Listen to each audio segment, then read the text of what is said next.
Welcome to The Explainer, where we break down the big ideas behind the headlines. Today, we're digging into OpenAI's huge pivot to GPT-6. This is a massive deal, driven by user feedback and a vision for a deeply personal AI that, well, let's just say it comes with some serious strings attached. All right, so to really get this, we've got to go back a little bit. We need to understand the problem that OpenAI was scrambling to fix. And it all started with let's call it the rocky launch of its previous model, GPT-5. So picture this. It's mid-August 2025, and OpenAI basically comes out and admits, Houston, we have a problem. They released a statement saying their flagship AI, their big new thing, just wasn't connecting with people the way they thought it would. And the feedback was just pouring in, and it was all saying the same thing. Users were like, what happened? The AI felt cold, distant, way too formal, and honestly, just not as helpful as the older versions. You know that spark it used to have?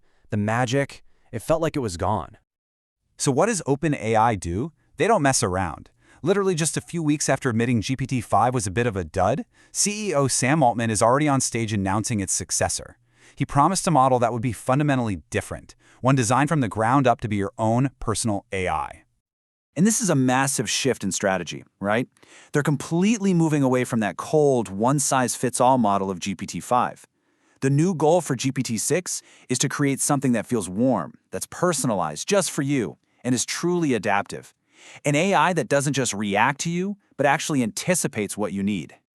So what's the secret sauce here? How are they going to pull this off?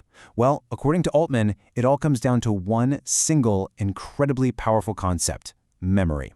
And we're not just talking about remembering your last question. No. This is about remembering you.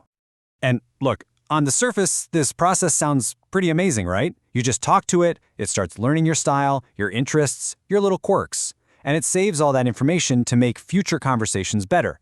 I mean, in theory, it's the perfect assistant. But you knew there was a but coming, didn't you?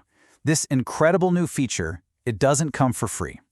It comes with some really big, really complex consequences that we absolutely have to unpack. And here it is. This is the crucial trade-off. The entire system, the very thing that makes GPT-6 feel warm and friendly and personal, it's all built on a foundation of collecting and storing your personal data. That's the engine that makes it run. Which, of course, leads to the million-dollar question for every single one of us. What exactly are we giving up for this convenience? To have an AI that knows us inside and out? And the answer, from what we know so far, is kind of startling. The data that's being stored, it's not encrypted. Your private chats, they don't have any real legal protection. And here's the real kicker. A court can demand every single thing you've ever shared with it. Every single thing. So beyond the massive privacy issues, there's this whole other question about the AI's personality itself. And OpenAI isn't just building this in a bubble. They're also responding to government directives. Their whole strategy is to build a neutral baseline. The AI will start with a pretty moderate, middle-of-the-road personality right out of the box. But then, and this is the key part, you, the user, get the power to customize it.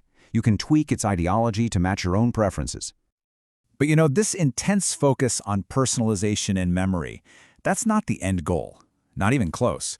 It's really just one piece of a much larger, way more ambitious vision for how we're all going to interact with technology in the future.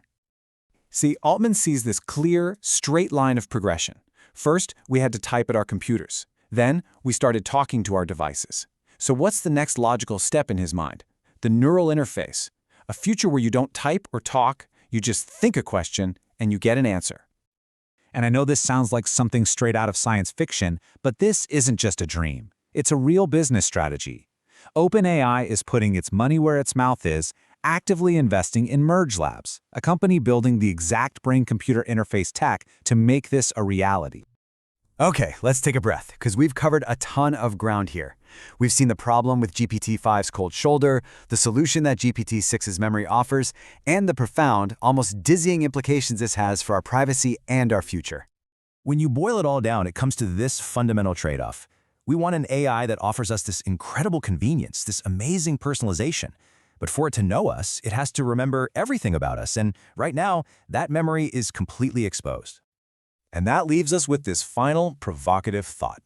As we move closer and closer to this vision of a perfect, all-knowing digital assistant, we each have to decide for ourselves, What's the price we're willing to pay for that progress?